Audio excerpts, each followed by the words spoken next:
নাম হলো আম্মাজান খাদিজাতুল কুবরা রাদিয়াল্লাহু তাআলা আনহা। আরেকজন হলেন চাচা আবু তালিব। একজন বাহির দিক দিয়ে নবীকে প্রটোকল দিতেন, বাহির দিক দিয়ে বুকে আগলায় রাখতেন, আরেকজন ঘরের ভিতরে ভালোবাসা দিয়ে আগলায় রাখতেন। সুবহানাল্লাহ কোন।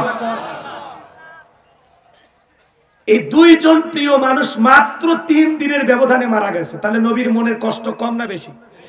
অনেক কষ্ট, ব্যথিত হৃদয় নিয়ে নবী তাইফে চলে গেলেন। তাইফের মানুষ দাওয়াত গ্রহণ না করলে পাথর নিক্ষেপ করলেন। নবী আমার অজ্ঞান হয়ে পড়ে থাকলেন। হযরতে যায়েদ বিন হারেসা বলেন, নবীজির আমি যখন পা থেকে জুতা মোবারক খুলতে গেলাম, আমি তাকায় দেখলাম জুতার ভিতরে রক্তগুলো জমাট বেঁধে আছে। তাইফের করুণ ইতিহাস ঘটনা বললেই 2 ঘন্টা চলে যাবে। আমি আপনাদের আগেই বললাম, যেহেতু আমরা ওইদিকে যাব না, সংক্ষিপ্ত কথা শুনে যান। হযরতে যায়েদ থেকে বলেন, নবীজির পা মোবারক থেকে আমি জুতা খুললাম, আমি তাকায় দেখে জুতার ভিতরে জমাট বাঁধা রক্ত। আমার ভাইয়েরা, নবীজির দেহের রক্ত যদি তাইফের জমিনে পড়তো, তাহলে আজকে তাইফের যে সুন্দর ফল ফসল দেখতেছেন এগুলো হইতো না। নবীজির পুরো দেহের রক্ত জমিনে পড়েনি, কোথায় ছিল? জুতার ভিতরে আটকায় ছিল। পুরোটা দেহের ভিতরে রক্ত জমাট বেঁধেছে। আমার ভাইয়েরা, নবীজির জ্ঞান ফিরে আসলো। আসমান থেকে জিবরাইল এসে বলে, নবী যারা পাথর মারছে খালি অর্ডার দেন, অনেক শক্তিশালী ফেরেশতা আসছে। এই তাইফের মানুষকে আল্লাহ পাহাড় চাপা দিয়ে ধ্বংস করে দিল। আমার নবী বলে, ওরা তো না চিনে আমাকে পাথর মারছে, ওদেরকে যদি তুমি পাহাড় চাপা দিয়ে শেষ করে দাও, আমি কার কাছে কালেমার দাওয়াত পৌঁছাবো? আমি তাইফের মানুষকে মাফ করে দিয়েছি, আমার আল্লাহ যেন মাফ করে দেয়। আল্লাহ রাসূল তখন তাইফবাসীর পক্ষ নিয়ে আল্লাহর কাছে দোয়া করে বলেন, আল্লাহ ওরা না চিনে আমাকে পাথর মেরেছে, আল্লাহ আপনি তাদেরকে আযাব দিবেন না, তাদেরকে ধ্বংস করবেন না। সুবহানাল্লাহ বলেন। কত দয়া নবীজি! এই জন্য নবীজিকে বলা হয় রাহমাতাল লিল আলামিন। মানব দানব জিন ইনসান সকলের জন্য তিনি রহমত। সুবহানাল্লাহ বলেন। ব্যতীত হৃদয় নিয়ে নবীজি ফিরে আসলেন মক্কায়। মক্কায় ফেরত আসার পরে 19 দিন পর্যন্ত আসমান থেকে জিবরাইল আসে না, নতুন কোন আয়াত নাজিল হয় না। কথা বোঝেন? শানে নজরুল বলছি, শোনেন। খালি তাফসীরুল কোরআন মাহফিল লিখলে হবে না, তাফসীর বোঝা লাগবে। আমার ভাইয়েরা, কাফেররা সমালোচনা শুরু করেছিল, ও নবীর সাহাবীরা, কি ব্যাপার তোমাদের নবী তো নতুন কোন আয়াত বা সূরা পাঠ করে আমাদেরকে শোনায় না, নাকি তার আল্লাহ তাকে ভুলে গেছেন? জোরে কোন নাউজুবিল্লাহ। আবার কেউ কেউ বলতে লাগলেন, ও নবীর সাহাবীরা, তোমাদের নবী তো নতুন কোন আয়াত বা সূরা পাঠ করে আমাদেরকে শোনায় না, নাকি তার উপরে যে জিন ভর করেছিল সেই জিনটা বিদায় নিয়েছে? জোরে কোন নাউজুবিল্লাহ। এইভাবে তারা সমালোচনা করতে লাগলো। সাহাবা ইকরাম মনে মনে কষ্ট পায়, কিন্তু নবীজির কাছে কেউ মুখ ফুটে কষ্টের কথাগুলো বলার সাহস পায় না, চুপচাপ থাকলেন। 19 দিন পরে আল্লাহ তাআলা জিবরাইলের মাধ্যমে এই পাওয়ারফুল আয়াতে কারিমাগুলো নাজিল করলেন। চিৎকার মেরে বলেন সুবহানাল্লাহ। কি পাওয়ারফুল আয়াতে কারিমা! আল্লাহ রাব্বুল আলামিন জানিয়ে দিলেন, ইন্নাল্লাযীনা ক্বালু রাব্বুনাল্লাহ, নিশ্চয়ই যারা বলে আমি তাদের রব, আমাদের রব কে? সুম্মা ইসতাকামু, এই কথার উপরে যারা ইস্তেকামাত থাকে, তাতানাজ্জালু আলাইহিমুল মালায়েকা, আসমান থেকে তাদের উপরে ফেরেশতা নাজিল হয়।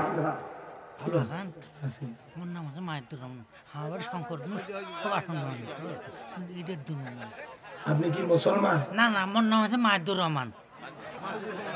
অমুসলিম? কি অবস্থা! এই 10 টাকা দিলেন মাহফিল, হঠাৎ করে ভাবে চলে আসলেন। এগুলো কি বাদাম? অনেক কিছু পাইছে। এই 10 টাকা মাহফিলে দিছে না আমারে দিছে? আচ্ছা ঠিক আছে, ঠিক আছে, এই দান আল্লাহ কবুল করুন। কি বলবেন, আল্লাহর পাগল। শোনেন, পাগলদেরকে অবহেলা করবেন না। সত্যিকারী যারা পাগল দুনিয়ার কিচ্ছু বোঝে না, এই পাগলেরা হলো বিনা হিসাবে জান্নাতি। পাগলদেরকে তো কিয়ামতের ময়দানে কোনো হিসাব হবে না। কথা বুঝতে পারছেন? সত্যিকারী কোনো মানুষ যদি একেবারে পাগল হয়, কিন্তু পাগলের ভ্যাস ধরে আছে, ভান ধরে আছে, ওরা না। কষ্ট হয় আপনাদের? আমার ভাইয়ের, আমি যে কথা বলতে চাচ্ছিলাম, আল্লাহ তাআলা বলেন, তাতানাজ্জালু আলাইহিমুল মালায়েকা, আসমান থেকে তাদের উপরে ফেরেশতা নাজিল হবে।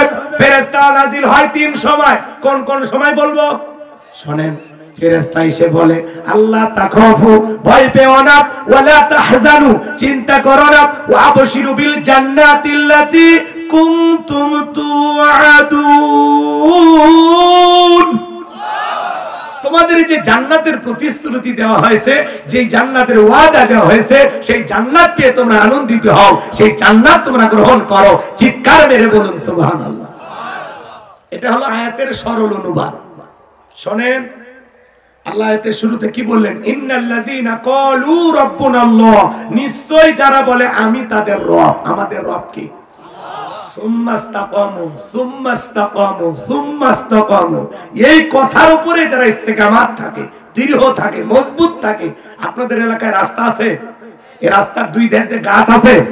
যখন আইলে আসে নারগিস, হুদহুদ, সনি, ফনি, মিক্সম, মাখা, দানা, এই যে বিভিন্ন ধরনের যখন ঘূর্ণিঝড় আসে, ঝড় তুফানে দেখবেন রাস্তার গাছগুলো ভেঙে রাস্তার উপরে পড়ে থাকে। কথা বলেন না গো, বলেন তো বাজার। কিছু কিছু গাছ দাঁড়িয়ে থাকে কিনা? এই ঝড় তুফান মোকাবেলা করে কিছু গাছ মজবুত ভাবে শিকড় নিয়ে দাঁড়িয়ে থাকে, ওর ডালপালাও ভাঙে না। এর নাম হলো সুম্মাস্তাকামু, ইস্তেকামাত থাকা, দৃঢ় থাকা, মজবুত থাকা। আপনি যখন বলবেন আল্লাহ আমার রব, এই কথার উপরে টিকে থাকতে হলে, এই কথার উপরে এই দুনিয়ার জমিনে বেঁচে থাকতে হলে আপনার উপরে মামলা আসবে, হামলা আসবে, নির্যাতন আসবে, জুলুম আসবে, জেল জুলুম সহ্য করতে হবে। আপনাকে দেশ ছাড়া করবে, ঘর ছাড়া করবে, বাড়ি ছাড়া করবে। বিবি সন্তান থাকার পরেও তাদের কাছে যাইতে পারবেন না, ভালোবাসা দিতে পারবেন না। হাজারো নির্যাতন জুলুম সহ্য করেও আপনাকে বলতে হবে আল্লাহ আমার রব। জান্নাত পাবেন অত সহজ। জান্নাত মামুর বাড়ির ডাল না, গেলে এক ডাবু খাইতে দেবে। জান্নাতে যেতে হলে আপনাকে পরীক্ষা দিয়ে জান্নাতে যাওয়া লাগবে। একজন মুমিনকে বিনা পরীক্ষা আল্লাহ জান্নাত দেবে না।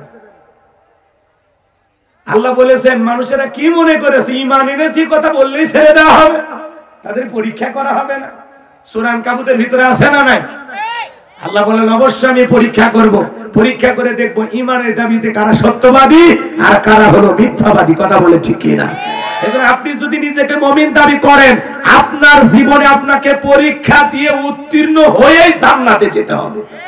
এবার শুনেন, সুম্মাস্তাকামু, ইস্তেকামাত থাকতে হবে, দৃঢ় থাকতে হবে, মজবুত থাকতে হবে। ঈমান আনার কারণে ঘর ছাড়া, বাড়ি ছাড়া করতে পারে, দেশ ছাড়া, এলাকা ছাড়া করতে পারে। কথা কন, আমাদের যে দুর্বল ঈমান, যদি শুনে দাঁড়িয়েলা দেখে ধরতেছে, সেলুনে যে আপাতত কাটিয়ে দিয়ে। কথা কয়, যদি দেখে ওই মিছিলের মধ্যে টুপিওয়ালা দেখে ধরতেছে, বাড়িতে সে টুপি খুলে ফিক মারে। এই ঈমান দিয়ে জান্নাত পাওয়া যাবে না। কি যারা নির্যাতন জুলুম করেছে আজকে আছে, পালিয়ে গেছে। কিন্তু যাদের উপরে জুলুম করেছিল হাত পা ভাঙা অবস্থায় এখনো দেশে পড়ে আছে। 32টা 50টা মামলা। হ্যাঁ, ইসলামী আন্দোলন করার কারণে মসজিদ মাদ্রাসায় চাকরি করা হুজুরটা পর্যন্ত মামলার আসামি। কথা কয় না গো? আপনারা কি রাগ করেছেন? ভাই আমি করবো আজ, আপনারা দেবেন আওয়াজ, জবাব দিবেন ঠিক ঠিক। আলোচনা হবে কমপ্লিট, শ্রোতাদের স্পিরিটে বারে বক্তার হিট, আলোচনা হবে জায়গা মতো ফিট। আওয়াজ না দিলে ওয়াজ জমবে না। আর দিনাজপুরে মানুষ একটু কম কথা বলে, কেন বলে আমি জানি না, এটা শক্তির কারণে বা অন্য কি কারণে। আমি বাংলাদেশের অনেক জেলা আল্লাহ নেই, কিন্তু এই সবচাইতে কম কথা বলা লোক পাই আমি দিনাজপুরে। অন্য অন্য জেলায় আপনি 50 জন শ্রোতার আওয়াজ দেখলে মাথা গরম হয়ে যায়, এত স্পিড। কি হয়েছে আপনাদের শরীরে এতই দুর্বল? তাহলে চলেন দোয়া করে বাড়ি যাই, একটু আওয়াজ দিবেন, পারবেন তো ইনশাআল্লাহ। আগে বলতাম কিছু আজ প্যান্ডেলে, কিছু আজ অ্যাঙ্গেলে, এখন আর অ্যাঙ্গেলে। আর একটু ভালোবেসে ডাক দেন আল্লাহ, সবাই ডাক দেন আল্লাহ। হাত নামান। এই যে আল্লাহ আল্লাহ বলে ডাক দিলাম, আমাদের আল্লাহ খুশি না বেজার? দুনিয়াতে যদি বাবাকে ডাক দেন বাবা বাবা বাবা, বাবা রাগান্বিত বলে অত বাবা বাবা করিস কেন, তোর কি মরণের বিগে উঠছে? যদি মাকে ডাক দেন মা মা, ও মা মা, মাও রাগান্বিত বলে এই বিয়ে দিলে 2 বাচ্চার বাবা হয়ে যাবি, মিয়া মিয়া ছাড়লি না। কথা কয় না? এটা কি রসিকতা করার জন্য বললাম না? দুনিয়াতে মাকে অতিরিক্ত মা মা বলে ডাকলে অত মা শুনতে মায়েরও ভালো লাগে না, মাও বিরক্ত হয়। বাবাকে বাবা বলে ডাকে, অতিরিক্ত বাবা বাবা বলে বাবারও ভালো লাগে না, মেজাজ গরম হয়। কিন্তু এমন এক সৃষ্টিকর্তা, এমন এক আল্লাহ পেয়েছি, কোটি কোটি বার ডাক দিলেও বিরক্ত হন না, যিনি তিনি কে? তাহলে চিৎকার মেরে বলেন আল্লাহ। আমাদের রব আল্লাহ, জোরে বলেন কে? তাহলে আল্লাহ মানুষ আর জিনকে সৃষ্টি করেছেন তার ইবাদতের জন্য। আমরা তার দাস, আমরা আল্লাহর বান্দা, আমরা তার গোলামি করতে রাজি আছি তো ইনশাআল্লাহ। আল্লাহর এত নিয়ামত খায়, কেন গোলামি করব না? হ্যাঁ, কেন গোলামি করব না? কি দেয়নি আল্লাহ এই দুনিয়াতে? গোলামির, আপনি আমি যে আল্লাহর গোলাম, এই যে গোলামি যে করে যাব, এই গোলামির বেতন হিসেবে আল্লাহ দিবেন জান্নাত। সুবহানাল্লাহ। তাহলে একটু আল্লাহর গোলামি করবেন তো ইনশাআল্লাহ, নেক আমল করবেন তো ইনশাআল্লাহ। সামনের দিকে যায় আমার ভাইয়েরা, আমি যে কথা বলতে চাচ্ছিলাম, তাহলে বলেন তো, আল্লাহ তাআলা বলেন ইন্নাল্লাযীনা ক্বালু রাব্বুনাল্লাহ, নিশ্চয়ই যারা বলে আমি তাদের রব, আমাদের রবকে। রূহের জগতে আল্লাহ রাব্বুল আলামিন আপনাকে আমাকে প্রশ্ন করলেন, আলাস্তু বিরাব্বিকুম, আমি কি তোমাদের রব নই? আমরা সেদিন সবাই জবাব দিয়ে বলেছিলাম ক্বালু বালা, অবশ্যই আপনি আমাদের রব। এই পৃথিবীর জমিনে আসার পরে আল্লাহ রাব্বুল আলামিন সর্বপ্রথম যে আয়াত কারিমা নাযিল করলেন, ইকরা বিসমি রাব্বিকাল্লাযী খালাক, পড়ো তোমার রবের নামে যিনি তোমাদেরকে সৃষ্টি করেছেন। এই রবের জ্ঞান শিক্ষা দেওয়া হয় স্কুল, কলেজ নাকি মাদ্রাসায়? জোরে বলেন। মাদ্রাসায়। ছোট ছোট বাচ্চারা মাদ্রাসায় পড়ে, কি সুন্দর বৈশা বৈশা পেশাব করে, ঢেলাগুলো ব্যবহার করে, কথা কোন ঠিক কিনা? আর কত ছেলে কলেজ স্কুলে পড়াশোনা করে, পালসার গাড়ি নিয়ে ঘোরাঘুরি করে, রাস্তার মধ্যে গাড়িটা ব্রেক করে সেন্টা টান দিয়া কুকুরের মতো দাঁড়িয়ে থেকে পেশাব করে, বসেও না। এরকম মুসলমান আছে না? না, পেশাব করে টিস্যু নেয় না, পানিও নেয় না, আস্তে করে সেন্টা লাগায় দেয়, টপ টপ করে পুরো পুরো প্যান্টটা মেঘে যায়। কিছুক্ষণ পরে আতরের সুগন্ধি বের হয়। কথা কন নাকি আপনারা? আপনার লজ্জা হয় না? আপনার নাম মুসলমান, আপনি না আল্লাহর গোলাম, 30, 40, 50 বছর বয়স, কেমনে পেশাব করে উঠে আসলেন? আপনার কি শরম করে না? কবরের ভিতরে সবচাইতে বেশি শাস্তি দেওয়া হবে শুধুমাত্র পেশাব থেকে পবিত্রতা অর্জন না করার কারণে। অনেক মানুষ এই কারণেই খালি কবরে আল্লাহ আযাব দিবে, কেন? পেশাব থেকে সে পবিত্র হয়নি। কুত্তাও পেশাব করে পানি নেয় না, দুপাও আশরাফুল মাখলুকাত মানুষ, ওইও পানি নেয় না। তাহলে কুকুরের স্বভাব মানুষের ভিতর ঢোকেনি? কথা কম, শুনে খুব খারাপ লাগে। আল্লাহ হেদায়েত দান করুক, জোরে বলুন আমিন। ছোট বাচ্চা মাদ্রাসায় পড়ে, কি সুন্দর বইসে পেশাব করে, দাঁড়ায় পেশাব করে না, দাঁড়ায় পেশাব করা হারাম। কথা কন। ছোট বাচ্চা বাড়িতে যায়, মা বাবারে সালাম দেয়, রাস্তাঘাটে মুরব্বি থেকে সালাম দেয়। সন্তানকে যদি মানুষের মতো মানুষ বানাতে চায়, মাদ্রাসায় পড়ানো ছাড়া বিকল্প কোনো রাস্তা খোলা নাই। কথা বলেন ঠিক কি না? তাহলে সন্তানদেরকে দিন শিখাবেন তো ইনশাআল্লাহ, কোরআন সুন্নাহর জ্ঞান শিক্ষা দেবেন তো ইনশাআল্লাহ। আল্লাহ কবুল করুন, জোরে বলুন আমিন। এক পিস্তি পেশাব করে আর লেখে, জিজ্ঞাসা করা হলো, এই ছেলে কোন ক্লাসে পড়ো? কয় ক্লাস 3-তে। কোথায়? কয় প্রাইমারিতে। তো তোমাদের প্রাইমারি শিক্ষক কি পেশাব করা আদব কায়দা শিখায় না? তখন বলতেছে, হ্যাঁ হুজুর, প্রাইমারি পেশাবখানা যা দেখি সারি তাইটারে থেকে পেশাব করে। তার মানে যেমন দেখতেছে তেমন শিখতেছে। আর মাদ্রাসায় যা দেখেন, আহারি হুজুরের আদব কায়দা থেকে ছেলেটা পরিবর্তন হয়ে যায়। কত কলেজ বিশ্ববিদ্যালয়ে মারামারি করে, শিক্ষককে পিটাইয়া কাপড় খুলে নেয়, শিক্ষককে রুমের ভিতরে বন্দি করে রাখে। আর মাদ্রাসার দিকে তাকায় দেখেন, শিক্ষককে মারা তো দূরের কথা, শিক্ষকের পায়ে হুজুর পানি ঢেলে দেয়। সন্তানকে আদর্শ মানুষ বানাইতে চাইলে মাদ্রাসায় পড়ানো ছাড়া বিকল্প কোনো রাস্তা খোলা নাই। মাদ্রাসায় আগে কিছুদিন পড়ান, এরপরে ডাক্তার ইঞ্জিনিয়ার যা খুশি বানান, পারবো তো ইনশাআল্লাহ। ডান চোখেরও দরকার আছে, বাম চোখেরও দরকার আছে, আখিরাতমুখী শিক্ষারও দরকার আছে, দুনিয়াবী শিক্ষারও দরকার আছে। দুনিয়ায় চলতে হলে কষ্ট হয় নাকি গো? বিরক্ত হয়েছেন মনে হয়। সামনের দিকে যায় ভাইরা আমার, আল্লাহ রাব্বুল আলামিন জানিয়ে দিলেন, ইকরা বিসমি রাব্বিকাল্লাযী খালাক, পড়ো তোমার রবের নামে যিনি তোমাকে সৃষ্টি করেছেন। পবিত্র কোরআনুল কারীমের 1 নাম্বার সূরা, সূরাতুল ফাতিহার 1 নাম্বার আয়াত। জবান ছেড়ে সবাই বলুন আলহামদুলিল্লাহি রাব্বিল আলামিন।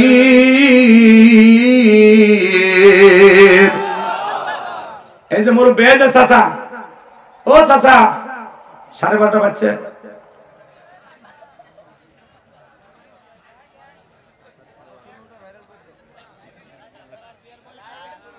না না, আমি বলছি না 12:30 পর্যন্ত ধৈর্য নিয়ে শোনেন। আমি জানি আপনারা ঘটনা কাহিনী শুনবেন, সামনে যাই বলবো। সব জায়গার লোক তাফসির বুঝবে না, একটু অপেক্ষা করেন, আমি ঘটনা বলবো। আমি নিয়ত করছি তো, আমি ওটা বসা থেকে বুঝছি, ওটা মাথার ভিতরে চলে আসছে। কষ্ট হয় আপনাদের? 1-1.5 ঘন্টা যদি বক্তার সামনে বসে না থাকতে পারেন, ওই মাহফিলে এসে লাভ কি? লাভ আছে? সুবহান রাব্বিয়াল আ'লা, সুবহান রাব্বিয়াল আ'লা, রব শব্দ আছে না নাই? অনেকে খালি ফিসফিস করে সুবহান সুবহান সুবহান সুবহান সুবহান সুবহান, সোবিনের তেল কয় না সুবহানাল্লাহ কয়, কিছু বোঝা যায় না। আছে না নাই ভাই? স্পষ্ট করে বলতে হবে সুবহান রাব্বিয়াল আ'লা, সুবহান রাব্বিয়াল আ'লা, সুবহান রাব্বিয়াল আ'লা, সুবহান সুবহান সুবহান। আছে না? আল্লাহ হেদায়েত দান করুক, জোরে বলেন আমিন। তাহলে সুবহান রাব্বিয়াল আ'লা, আমরা যখন সিজদা থেকে মাথা উঠাইলাম, সালাম ফিরানোর পরে আমরা যখন হাত তুলে দোয়া করি, কি বলি?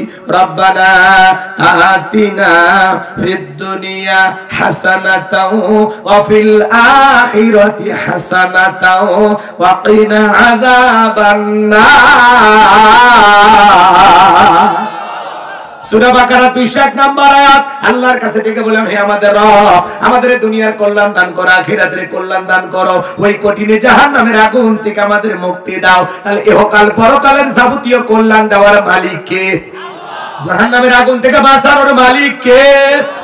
পবিত্র কুরআনুল কারীমের সর্বশেষ যেই সূরা, সূরাটির নাম হলো নাস, তার 1 নম্বর আয়াত, কুল আউযু বিরাব্বিন নাস। এই আয়াতের ভিতরে রব শব্দ আছে না নাই? জীবনের পরতে পরতে সব জায়গায় রব। আপনি আমি যেদিন মারা যাব, মসজিদের মাইকে যেদিন এলান জারি হবে, এই গ্রামের অমুক ব্যক্তি বেঁচে নাই, ইন্না লিল্লাহি ওয়া ইন্না ইলাইহি রাজিউন। আপনার আমার মৃত্যুর সংবাদ শোনার পরে বিবিকে দেব স্বামী নাই, ছেলেকে দে বলবে বাবা নাই, মেয়েটাকে দে বলবে বাবা নাই, মা বাবা বেঁচে থাকলে ওরা বলবে কলিজার ধনটা হারাইলাম। পাড়া প্রতিবেশী বন্ধু বান্ধব সবাই আপনাকে আমাকে শেষ বিদায় দেওয়ার জন্য বাড়িতে হাজির হয়ে যাবে বাজান। কেউ বাজারে যাবে বাঁশ কাটার জন্য, কেউ বড়ই পাতার পাতা ছিঁড়ে গরম পানি প্রস্তুত করবে, কেউ আপনার আমার শেষ বিদায়ের গোসল দেওয়ার জন্য একটা চৌকি রেডি করবে, মশারি টাঙাবে, টাইলস দিয়ে বাথরুম সাজাইছেন বাজার 5-10 লাখ টাকা দিয়া, কি সুন্দর টয়লেটটা বানাইছেন। আপনার জীবনের শেষ গোসল ওই চাইনা দিয়া, চাইনা টাইলস দিয়ে বানানো ওই আপনার দামি টয়লেটের ভিতরে হবে না। আপনি যখন রাত 2টার দিকে মারা যাবেন, 1টার দিকে মারা যাবেন, যে বিবি এত ভালোবাসার কথা বললো, বুকের ভিতরে আগলায় রাখলো, মাঝে মাঝে কত ভালোবাসার কথা শোনাইতো, রাত 2টার দিকে নাকে হাতটা দিয়া যদি বউ থাকে স্বামী আমার বেঁচে নাই, কোনো বিবি বলবে না আমার স্বামী মারা গেছে, আমি কারো কাছে বলবো না। সকালবেলা আমি বলবো অন্তত 2-3টা ঘন্টা আমার মৃত স্বামীটাকে বুকে নিয়ে জড়াইয়া থাকি, দুনিয়ার কোনো মানুষ বলবে না। যখন দেখবে আপনি আমি লাশ, চিৎকার মেরে ডেকে বলবে কে কোথায় আছো, আমার স্বামী মারা গেছে, সবাই ঘর থেকে বের করবে, দেখে রঙিন পোশাক খইলা, এ বাজান গো আমার বড়ই পাতার গরম পানি দিয়া গোসল করায়া, আতর সুরমা লাগায়া জনমের মতো সাজায়া দেবে, চকলেটের মতো মরাইয়া মসজিদের খাটিয়াতে তৈলা 4 জন বরযাত্রী ধইরা একে একে অন্ধকার কবরে নিয়ে যাবে। 3 জন মানুষ কবরে নামবে লাশটা রাখার জন্য, আপনার আমার লাশটা রাখতে যাবে, যখন মনে হবে এরা বুঝি আমার সাথী হবে, না না, একে একে সবাই কবর থেকে উঠে আসবে, কবরের উপরে বাঁশের বিছানা বিছায়া দেবে, বাঁশের ছিদ্রগুলো দিয়া একটু আলো কবরে প্রবেশ করে, উপরে যখন মনকে মন মাটি চাপা দেবে বাজার, কবরটা হয়ে যাবে অন্ধকার, সবাই কবরে লাশটা রেখে যখন চলে আসবে, ওদের পায়ের আওয়াজ কবরে থাকা ব্যক্তি শুনতে পাবে, চিৎকার মেরে ডেকে বলবে একা রাইকা যাও না, আমাকে সঙ্গে নিয়ে যাও। কবরে থাকা ব্যক্তির চিৎকার দুনিয়ার কেউ শুনতে পাবে না, সবাই চলে আসবে। আমার নবী বলেন যে কবরে চলে গেল তার চাইতে অসহায় কেউ নাই। বিশ্ব নবী বলেন কলা কলা রাসূলুল্লাহ সাল্লাল্লাহু আলাইহি সাল্লাম ইন্নামাল কুবরু রাউযাতুম মিন রিয়াদিল জান্নাহ আও হুফরাতুম মিন হুফারিন নার। রাওয়াহু তিরমিজি। বিশ্বনবী ডেকে বলেন, যে ব্যক্তির আমল ভালো, মৃত্যুর সঙ্গে সঙ্গে আল্লাহ তাআলা তার কবরটাকে জান্নাতের বাগান বানায় দিবেন। বলেন সুবহানাল্লাহ। যে ব্যক্তির আমল খারাপ, আও হুফরাতুম মিন হুফারিন নার, তার কবরটা হবে জাহান্নামের আগুনের গর্ত। একবার যদি কারো কবর জাহান্নামের আগুনের গর্ত হয়ে যায়, যুবক রে, বাঁচার কোনো উপায় নাই, বাঁচার কোনো উপায় নাই। আল্লাহ তাআলা বলেন, ফামাই আমাল মিসকালা যাররাতিন খায়রান ইয়ারা ওয়া মাই আমাল মিসকালা যাররাতিন শাররান ইয়ারা। বান্দারে, তুমি যদি যাররা পরিমাণ অনুপরিমাণ নেক আমল করো, ওইটাও তোমার আমলনামায় লিপিবদ্ধ করা হবে। আবার তুমি যদি যাররা পরিমাণ অনুপরিমাণ বদ আমল করো, ওইটাও তোমার আমলনামায় লেখা হবে। আর যারা গুনাহে একবার অন্ধকার কবরে যাবে, হে যুবক, তুমি আজকে হ্যাপি নিউ ইয়ার পালন করার জন্য ব্যস্ত হয়ে গেছো, পয়লা বৈশাখ পালন করা নিয়ে ব্যস্ত হয়ে গেছো। 2 দিন পরে হ্যাপি নিউ ইয়ার আসবে, রাস্তায় রাস্তায় লিখে রাখছো হ্যাপি নিউ ইয়ার, আছে না নাই? 31 নাইট পালন করার জন্য তুমি পাগল হয়ে গেছো। বান্ধবীকে দাওয়াত দিয়ে রাখছো 31 নাইট পালন করবা। যুবক রে, 31 নাইট পালন করার জন্য তুমি পাগল হয়ে গেছো, কিন্তু কবরের পহেলা রাতটা কেমন কাটবে, কবরের ফার্স্ট নাইটটা কেমন কাটবে, কবরে একা একা কেমনে থাকবা রে যুবক, সেই টেনশন তোমার মাথায় নেই। কবরের প্রথম রাত্রিটা কেমন হতে পারে? যারা গুনে কবরে যাবে, ওই কবরের ডানের মাটি বামে চলে যাবে, বামের মাটি ডানে চলে যাবে, এমন জোরে সাপ দেবে বাজার, এক পাথরের হার অন্য পাথরে ঢুকে যাবে। কবরে থাকা অন্ধ ফেরেশতা চোখে দেখে না, কানে শোনে না, হাতুড়ি দিয়ে আঘাত করবে, দেহটা চূর্ণ বিচূর্ণ হয়ে যাবে। কবরে থাকা বিষাক্ত সাপ একবারে যদি সবল মারে, দেহটা 70 হাত নিচে চলে যাবে, বিচের যন্ত্রণায় দেহটা নীল বর্ণ হয়ে যাবে। ওই কবর বড় কঠিন জায়গা। যুবকরে, কবরের প্রথম রাতটা কিভাবে কাটবে? একা একা কবরে কেমনে থাকবা? কবর তো জায়গা ভালো না। আজকে তুমি হ্যাপি নিউ ইয়ার পালন করার জন্য পাগল হয়ে গেছো, 31 নাইট পালন করার জন্য পাগল হয়ে গেছো, বক্স ভাড়া করছো, তুমি আনন্দ করবা, পিকনিক করবা, 31 নাইট পালন করবা, রং তামাশা করবা। হে যুবক, আজকে বক্স দিয়ে দুনিয়ার মাটি কাঁপাচ্ছ, দুনিয়ার রঙ্গলি গাই মেতে আসো। মনে রাখবা, আজকে তুমি গানের আওয়াজে, ধুমধিক আওয়াজে, তিরিং বিরিং আওয়াজে দুনিয়ার মাটি কাঁপাইতেছো। একদিন ওই মাটির ভিতরে যাইতে হবে, সেই দিন কবরে পাইয়া এই মাটিও তোমারে কিন্তু কাঁপাবে। আজকে গান বাজনার আওয়াজে মাটি কাঁপাইতেছো, এই কবরের মাটির নিচে যেদিন যাইবা, ওই কবরের মাটি সেদিন তোরে কাঁপাবে। কথা বলেন না কেন? 31 নাইট বান্ধবীকে দাওয়াত দাও, রাত 12টা 1 মিনিটে মোমবাতি জ্বালিয়ে নতুন বছর শুরু করবা, রং তামাশায় মেতে আছো। কিন্তু কবরের পহেলা রাতটা কিভাবে কাটবে? একা একা কেমনি কবরে থাকবো? না আছে সাথী, না আছে না বাতি, না আছে জানালা, না আছে দরজা, একা একা কিভাবে থাকবো? ছোট্ট একটা মাটির ঘর, কেমনে থাকবো? ভয় লাগে না? একটু আল্লাহর ভয় আসে না অন্তরে?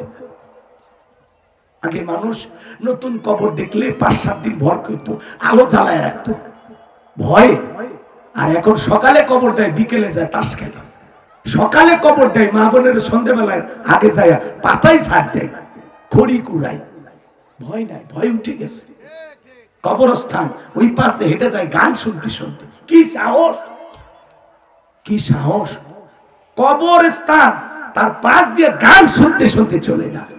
একবারও মনে হয় না তোমার মতো মানুষ এলাকায় বসবাস করতো, আজকে কবরে শুয়েছে, কালকে তোমাকেও যাইতে হবে, আর তুমি কবরস্থানের পাশ দিয়ে হেঁটে যাচ্ছ গান শুনতে শুনতে। হে যুবক, তোমার অন্তরে আল্লাহর ভয় নাই? তুমি এত পাগল হয়ে গেছো দুনিয়া। 31 নাইট পালন করবা, গান বাজাবা, পিকনিক করবা, উৎসব করবা, বান্ধবীকে নিয়ে রঙ্গলীলা করবা, ভয় নাই তোমার? কবরের ফার্স্ট নাইটটা কেমন কাটবে একটু চিন্তা করার দরকার আছে না? চক্ষু দুটো বন্ধ করেন তো। আপনি মারা গেছেন, কবরে আপনাকে রাখছে, কি হতে পারে একটু ভাবেন। আমার ভাইয়েরা, আমি যে কথা বলতে চাচ্ছিলাম বাজান, কবরে কিন্তু জায়গা ভালো না, কথা বলেন ঠিক কিনা?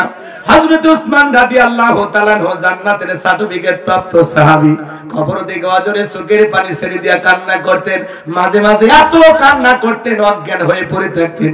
সাহাবা ইকরাম ধরে জ্ঞান ফেরানোর পরে ডেকে বলতো, ভাই ওসমান আপনি কবর থেকে কেন কান্না করেন? হযরত ওসমান ডেকে বলে, কবর হলো প্রথম ঘাঁটি, প্রথম স্টেশন, প্রত্যেকটা মানুষকে কবরে যেতে হবে। এই কবরের ভিতরে তিনটা প্রশ্ন করা হবে, যে সঠিক উত্তর দিতে পারবে তার মিজান ফুলসিরাতে কোনো টেনশন নাই, যে উত্তর দিতে পারবে তার কিন্তু বাঁচার উপায় নাই। ওই কবরের ভিতরে এক নাম্বার প্রশ্ন করা হবে, মার রব্বুকা, তোমার রবকে। প্রশ্নের ভিতরেও রব শব্দ আছে না না? রুহের জগৎ থেকে শুরু করে জীবনের পরতে পরতে সব জায়গায় রব। আমি কি বুঝাইতে চাইতেছি আপনারা কি বোঝেন?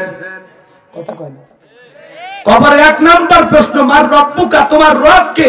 এই দুনিয়াতে যারা রবের সাথে সম্পর্ক রেখেছিল, যারা রবের গোলামি করেছিল, শোনেন, যারা নিয়মিত অফিসে যায় তারা বসের নাম জানে, কথা কয়। তো যারা নিয়মিত মসজিদে যায়, মালিকের সাথে যাদের সম্পর্কটা ভালো ছিল, এই দুনিয়ার জমিনে যারা মুমিন মুত্তাকি ছিল, খাঁটি মুসলমান ছিল, খাঁটি আল্লাহওয়ালা ছিল, নেক আমল দিয়ে জীবনটা সাজাইছিল, ওই নেককার মুমিন মুত্তাকি খাঁটি মুসলমানকে যখন প্রশ্ন করা হবে, মার রব্বুকা, আল্লাহর সেই নেককার বান্দা জবাব দিয়ে বলবে, রব্বি আল্লাহ, রব্বি আল্লাহ, আমার রব আমার আল্লাহ। আল্লাহু আকবার। রব্বি আল্লাহ, আমার রব আমার আল্লাহ। সুবহানাল্লাহ। আল্লাহ যেন আমাদের জবান দিয়ে এটাই বের করে দেন, জোরে বলেন না আমিন। আল্লাহ যেন আমাদের কবরের সওয়াব সহজ করে দেন, জোরে বলেন না আমিন। কিন্তু যারা গুনাহগার, নাফরমান, বেঈমান, আল্লাহর অবাধ্য গোলাম, যারা রং তামাশায় দুনিয়া মেতেছিল, যারা বলেছিল খাও দাও ফুর্তি করো, দুনিয়াটা মস্ত বড়, এই দুনিয়ার রং তামাশায় মেতেছিল, এই দুনিয়ার রঙিন চশমা পরে পাপের সাগরে হাবুডুবু খেয়েছিল, ওই অপরাধী নাফরমান আল্লাহর অবাধ্য গোলামেরা যখন কবরে যাবে, ওই গুনাহ নিয়ে অন্ধকার কবরে যাবে, সারা কবরের সওয়াবের উত্তর দিতে পারবে না তারা। তাদেরকে যখন প্রশ্ন করা হবে, মার রব্বুকা, তারা ফেল ফেল করে তাকিয়ে থাকবে। যারা দুনিয়াতে শয়তানের ওয়াসওয়াসায় পড়েছিল, শয়তান যাদেরকে ধোঁকা দিয়ে বোকা বানাইছিল, যারা মিসগাইড হয়েছিল, ভুল পথে পরিচালিত হয়েছিল, ওই সমস্ত আল্লাহর অবাধ্য গুনাহগার বান্দারা কবরের সওয়াবের উত্তর দিতে পারবে না। এজন্য যুবক, ওই কবরে যাওয়ার আগে নিজেদেরকে পরিবর্তন করা দরকার আছে না নাই? ওই কবরে যাওয়ার আগে কারা কারা নিয়ে আমল করে কবরে যাইতে চান? হে যুবক, জীবনে কোনোদিন 31 নাইট পালন করবা না, দুইটা হাত তুলে আপনার আল্লাহকে দেখান। নেক আমল করবেন তো ইনশাআল্লাহ? নেক আমল করবেন তো ইনশাআল্লাহ? আল্লাহ আমাদের সবাইকে কবুল করুন, জোরে বলুন আমিন। 31 নাইট পালন করা যাবে? জোরে বলেন যাবে? কোন যুবক পালন করবা না, কথা জান মনে থাকে। আল্লাহ যুবকদের হেদায়েত দান করুক।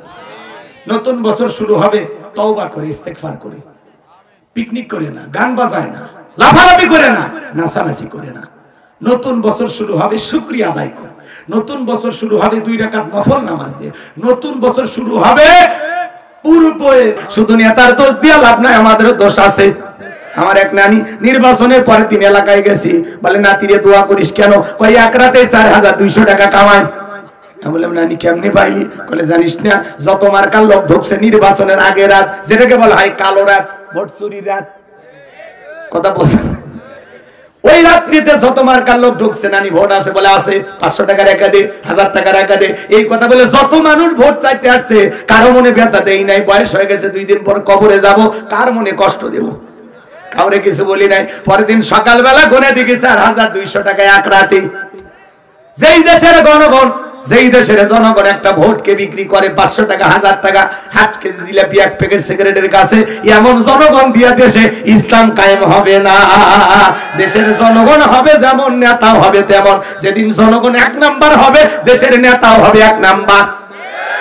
ভোটটা যদি 5 বছরের পবিত্র আমানত বিক্রি করে দেন, তাহলে কোনদিন আপনি ভালো নেতা পাবেন না। কখন একজন পাগল তেঁতুল গাছের নিচে হাত তুলে বলে, আল্লাহ এই তেঁতুল গাছের রাজশাহীর ফজলিয়াম দে, রংপুরের হারিভাঙ্গা দে, নওগাঁ পাহাড়ের আমরুপালি দে, সাপাই নবাবগঞ্জের কাটিমো নাম দে।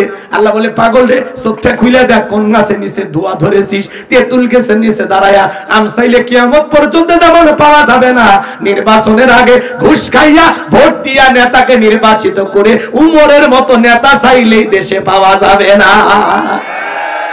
আপনি যখন হাত তুলে বলেন আল্লাহ নেতাদেরকে উমরের মতো বানায় দাও, আল্লাহ তখন বলে উমরের দেশে থাকার মতো জনগণ হতে পেরেছিস, আগে নিজে ভালো।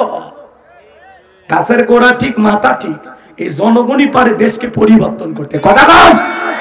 এজন্য যদি তালুকদার বংশের মতো কলিজা বড় হয়, হাত তুলে কি ওয়াদা দিতে পারেন জীবনে কোনোদিন নির্বাচনকে কেন্দ্র করে 10টা টাকাও কারো কাছ থেকে হাত পেতে নেবেন না? হাত তুলে দেখান, আল্লাহ কবুল করেন। জোরে বলুন আমিন।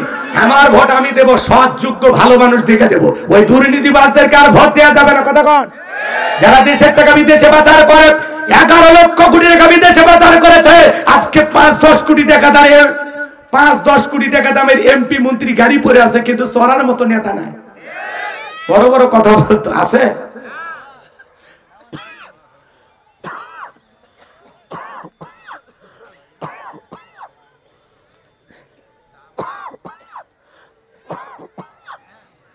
বলেন তো বাজান, ওই এমপি মন্ত্রী আছে হাজার হাজার বিঘা জমি জোর করে দখল করে জনগণের বুকে পুস্তিল ঠেকায় দখল করছিল, আজকে জায়গা জমি পড়ে আছে, এমপি মন্ত্রী নাই।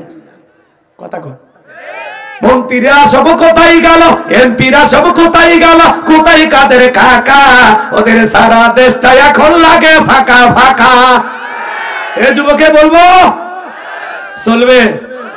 পালাবো না, পালাবো না, পালাবো না, যাই না তাদের দেখা, ওদের সারা দেশটা এখন লাগে ফাঁকা ফাঁকা।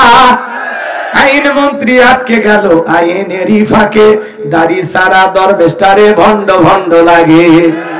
শুনেছি ভাই কত নেতা নেত্রী খাইতেছে ভাই ডান্ডা, বিচারপতি কালামানিকের ফাটিয়েছে নাকি আন্ডা। এটা আমার খবর না, মিডিয়ার খবর। ওই বিচারপতি শামসুদ্দিন মানিক আল্লামা সাইদি হুজুরকে মৃত্যুদণ্ডের রায় দিয়েছিল। আমরা বলতে চাই ওই একই ট্রাইব্যুনালের বিচারপতি মানিককেও মৃত্যুদণ্ডের রায় দিতে হবে। এই বিচারপতি মানিক বিচারকের নামে বিগত সরকারের 5 গোলাম ছিল। টকশোতে বসে আমার বোনকে অপমান করে রাজাকারের বাচ্চা বলেছিল, ছাত্র আন্দোলনের সমস্ত ছাত্রদেরকে রাজাকারের বাচ্চা বলেছিল, 116 জন আলেমের তালিকা করে দুদকের কাছে জমা দিয়েছিল। এই ঘাতক দালাল নির্মূল কমিটির একজন নেতা ছিল এই বিচারপতি মানিক। 116 জন আলেমের তালিকা করেছিল, আমার নাম্বার ছিল কত জানেন? 23। আপনারা চেনেন না? ওরা ঠিকই চেনে। রাগ করছেন? মন খারাপ করছেন? আমার ভাইয়েরা, আমি লম্বা করব না, যারা আলেমদের তালিকা করেছিল আজকে বিনা তালিকায় তারা জেলখানায়। কথা বলেন ঠিক কি না? পলকের ঝলক গেল, পলকের ঝলক গেল, থামিয়ে নেটের চাকা, ওদের সারা দেশটা এখন লাগে ফাঁকা ফাঁকা। কোথায় গেল সংসদেতে মমতাজের গান, কোথায় গেল হযরত বলা স্বামী ওসমান। 70 রাকাত তাহাজ্জুদ পড়তো, 41 সাল পর্যন্ত টিকে থাকার স্বপ্ন দেখেছিল, কিন্তু 24 সালের 5 আগস্টে ভাগ্যে কি আছে আল্লাহর ওলিরা জানতো না। মাইক পেলে বলে খেলা হবে। আজকে পুরো বাংলাদেশের মাঠ পড়ে আছে, কিন্তু ওই খেলোয়াড় নাই। এরা খেলোয়াড় ছিল না, এরা পাক্কা দুর্নীতিবাজ ছিল। এরা দেশটাকে লুটে পুটে খাসে ভাই, দেশের রিজার্ভ শূন্য করছে। 93 বিলিয়ন ডলার ঋণের বোঝা বাংলার মানুষের উপর চাপায় দিয়া ওই নেতারা পালিয়ে গেছে। একটা সরকারের প্রধানমন্ত্রী, এমপি, মন্ত্রী, আমলা কামলা, ডাক্তার, ইঞ্জিনিয়ার, এমনকি নায়ক গায়ক শিল্পী সমাজ, সুশীল সমাজ যা ছিল, সাংবাদিক আর টেলিভিশনের মালিক কেউ নাই ভাই। এমনকি মসজিদের খতিবও পালাছে। এইভাবে যে পতন হবে আমরা ভাবিনি। এটা আল্লাহর খেলা। কার খেলা? এটা আপনার আমার কিছুই না, আল্লাহ এইভাবে চাইছিল হয়েছে। কিচ্ছু করিনি আমরা, কিছু করছি? আপনি ধাক্কা মারছেন গণভবনে, যা কি পাগলা ছিল। রানা প্লাজা ধাক্কা মেরেছে, আমার শিবিরের ছেলে ফালাইছে। বিল্ডিং বলে ধাক্কা মেরে ফেলে দেওয়া যায়, এইরকম পাগলেরা ছিল। কষ্ট হয় নাকি আপনাদের? আমি বলবো না দেওয়া করবো, চলবে চলবে। তাকবীর লিল্লাহি তাকবীর। এইবার জনগণ চলে গেল, আর ফিরাউনের প্রশংসা সবার মুখে মুখে শুরু হয়ে গেল। এইবার বাজান গোলাম ওই দেশের যিনি মন্ত্রী ছিল, যে কথা বলতে চাচ্ছিলাম বাজান, নির্বাচন শুরু হয়ে গেল। আগে তো জনগণের মন কাইরে নিয়েছে, সবাই এক চান্সে ভোট দিয়া ওই কোরস্তানের দারোয়ান ফিরাউনকে মিশরের মন্ত্রী বানায় দিল। আল্লাহর খেলা বোঝা বড় দায়। বার্ধক্যজনিত কারণে মিশরে যিনি বাদশা ছিল মারা গেল। এইবার ফিরাউন সমস্ত জনগণকে ডেকে বলে, শোনো, বাদশা ছাড়া একটা দেশ চলতে পারে না। তোমরাই বলে তোমাদের দেশের বাদশা হবে কে? জনগণকে, সমস্ত জনগণ ডেকে বলে, আগে আপনার চরিত্র আমাদের জানা হয়ে গেছে, আপনি যদি আমাদের বাদশা হয়ে যান আমাদের কারো কোনো আপত্তি নাই। এইবার জনগণ সবাই মিলে সমর্থন দিল যখন, এইবার নেতাদের সমর্থন পাইয়া মিশরের বাদশা হয়ে গেল কাবুজ নামের ফেরাউন। মিশরের কি হয়ে গেল? বাদশা। এবার বাদশাহীর চেয়ারে বসার পরে হামানকে ডেকে বলে, হামান আজ থেকে তুই আমার মন্ত্রী, আমি হব বাদশা, দুইজন মিলে দেশ পরিচালনা করব। হামানের মাথায় কোনো চুল ছিল না, সাথে মান নাই বাম পাল্লো, পুরো মাথা ছিল ভারতের দমদম এয়ারপোর্ট। দুইজন মিলে দেশ চালায়। হঠাৎ করে নেতা রাতের বেলা ঘুমাইতে যায়, কিন্তু চোখে ঘুম আসে না, আজে বাজে স্বপ্ন দেখে লাফা লাফা ওঠে। এইভাবে আর কতদিন জাগা যায়? 2-3 রাত যখন আজে বাজে স্বপ্ন দেখে, তার দরবারে জ্যোতিষী ছিল 400। এই 400 জ্যোতিষীর লিডারের নাম দবিরা, বয়স হলো 320 বছর। এইবার দবিরা ডেকে বলে, দবিরা কেন জানি রাতের বেলা ঘুমাইতে পারি না, আজে বাজে স্বপ্ন দেখে লাফা লাফায় উঠি রে দবিরা, এখনো সময় আছে, আমার ভাগ্যটা গবেষণা করে দেখো তো আমার কপালে কি আছে। এইবার দবিরা গবেষণা করে বলে, নেতা যদিও ছিলেন ভবঘুরে যুবক, তরমুজের খেতে লেবার, সেখান থেকে কোনো গোরস্থানের দারোয়ান, এরপরে মিশরের মন্ত্রী, তারপরে বর্তমান রানিং বাদশা, আঙ্গুল ফুলা কলার গাছ, কিন্তু আপনার ভবিষ্যৎ জীবন বড় অন্ধকার। আগামী 3 মাসের মধ্যে বনি ইসরাইল সম্প্রদায়ের ভিতরে মুসা নামের একটা ছেলে জন্মগ্রহণ করবে। ওই মুসার কারণে রাজত্ব পাওয়ার ক্ষমতা কোনো কিছু থাকবে না। নেতারে এমনকি আপনার জীবন যাওয়ার সম্ভাবনাও দেখা যায়। এই কথা শোনার পরে ফিরাউনের মাথা ঠান্ডা না গরম? ক্ষমতা সবাই হারাবে চায়, মাথায় এত গরম হয়ে গেছে। যদি বলতো মুসা আসবে, খানকা বানাবে, বসে জিকির করবে, সরকারি খরচে খানকা শরীফ বানায় দিত। আজকেও বাংলাদেশে তাকায় দেখেন না, তাকায় দেখেন, যারা মাজার নিয়ে ভণ্ডামি করে, জিকিরের নামে রং তামাশা করে, ওদেরকে কেউ টার্গেট করে না, কথা কয় না। যারা মাজার গুলো নিয়ে বসে আছে ওদেরকে কেউ টার্গেট করে, কিন্তু যারা আল্লাহর জমিনে আল্লাহর দ্বীনকে প্রতিষ্ঠিত করতে চায়, কোরআনের সমাজে জবাই করবি, মেয়েগুলোকে জবাই করবি না, কারণ ছেলেদের মধ্যে আমার শত্রু আছে, মেয়েদের মধ্যে কোনো শত্রু নাই। তার মানে চোর হলে মানুষ ভালো, মোবাইল নিয়ে গেল, সিম কার্ড খুলে দিয়ে গেল, কথা কোন ঠিক কিনা? এবার সন্তান জবাই করা শুরু হয়ে গেল। মুসা মাত্র একজন, আর ছেলে হইলেই জবাই করে, ছেলে হইলেই জবাই করে, কারণ জালেমদের কাছে অপরাধ করবে একজন, আর জালেমেরা সেই অপরাধের শাস্তি পুরো জাতির উপরে চাপায়া দেয়। এটা হলো জালেমদের স্বভাব। কথা কি বুঝতে পারতেছেন আমার ভাইয়েরা? এইবার 3 মাস অতিবাহিত হয়ে যাওয়ার পরে ফিরাউন ডেকে বলে, দবিরা এইবার গবেষণা করে দেখ, 3টা বর্ণনা পাওয়া যায়। কেউ বলেছেন 20,000, কেউ বলেছেন 24,000, কেউ বলেছেন 80,000 সন্তানকে তারা হত্যা করেছিল। এইবার দবিরা বলে, নেতা যদিও বনি ইসরাইল মায়ের বুক খালি কইরা হাজার হাজার সন্তানকে জবাই করেছেন, কিন্তু আপনার পথের একানা মুসা এখনো মরে নাই, মায়ের কোলে জীবিত আছে, সুস্থ আছে, কিন্তু কোথায় আছে, কোন বাড়িতে আছে, এইটা বলার ক্ষমতা আমাদের নাই। চিৎকারে মেরে বলুন আল্লাহু আকবার। ওয়ামাকারু ওয়ামাকারাল্লাহ ওয়াল্লাহু খায়রুল মাকিরিন। খেলাকার আল্লাহ চাই মুসারে বাঁচাইতে, আর ফিরাউন চাই মারতে, আর 14 গোষ্ঠী এক জায়গায় মারতে পারবে না। এইবার ফিরাউন সমস্ত সেনাবাহিনীদেরকে বলল, যাও এলাকায় তল্লাশি চালাও, একেবারে চিরুনি অভিযান চালাও, যে জায়গায় মুসারে পাই। এই বউ কি পাবলিসিটি করার জিনিস না পার্সোনাল জিনিস? এটা ধরে রাখার জিনিস, মানুষকে দেখানোর জিনিস না, ঢেকে রাখার জিনিস। একলা দেখবো গো, একলা, কথা কয় না। শোনেননি, তুমি কি খেতে চাও, দরজা বন্ধ করে খাও। তো ভালোবাসাটা ওইরকম, ভালোবাসার লোক দেখায় হয় না, কথা বল। বউয়ের ছবি ফেসবুকে ছাড়ে, দেখো তো আমার বউকে কেমন দেখা যায়, কেউ আবার কি সেই উল্টা পাল্টা কমেন্ট করে, ও খুশি হয়, যাক আমার বউয়ের সৌন্দর্যের প্রশংসা করিচ্ছে। আল্লাহ যুবকদের হেদায়েত দান করুক, জোরে কোন আমিন। এক কথায় ভদ্রলোকেরা যেখানে যায় বউকে নিয়ে মাঝে মাঝে সেখানে ঘুরতে যাবেন, যদি আপনার সাধ্য সামর্থ্য থাকে, ঠিক আছে? বউয়ের মন খুশি রাখার দায়িত্ব প্রত্যেকটা পুরুষের, অবহেলা করার সুযোগ নাই। সারাটা জীবন আপনার সংসার করলো, মাঝে মাঝে বিনোদন দেবেন না, কথা কয় না। আচ্ছা চাচা হাত তুলে কোন তো চাচি কিনা কোন কোন জায়গায় গেছেন? চাচা কিন্তু গেছে, আমি জানি, চাচার মন ভালো, কথা কন। আপনারা রাগ করবেন না ভাইরা আমার। এইবার সিন্দুকটা ফিরাউনের সেনাবাহিনী তুইলা যখন ফিরাউনের সামনে নিয়ে আসলো, ফিরাউন ডেকে বলে সিন্দুকটা খোলো তো দেখি। এইবার সিন্দুকটা যখন খোলা হলো, সবাই তাকায় দেখে সিন্দুকের ভিতরে মনে হয় পূর্ণিমার চাঁদ উদয় হয়েছে।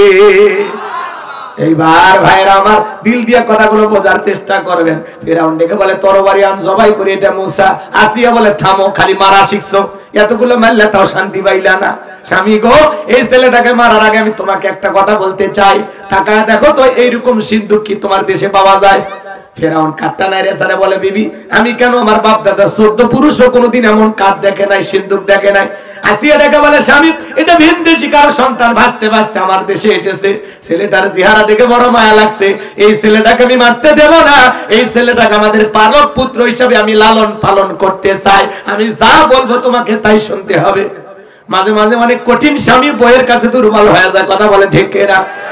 ফিরাউন চিন্তা করে ঠিক আছে জামাই নিয়ে নিলাম, কথা আছে না যেখানে বাঘের ভাই সেখানে রাত হয়, যারে খুঁজতেছো মারার জন্য আল্লাহ তোমারে দায়িত্ব দিল তারে লালন পালন করার জন্য।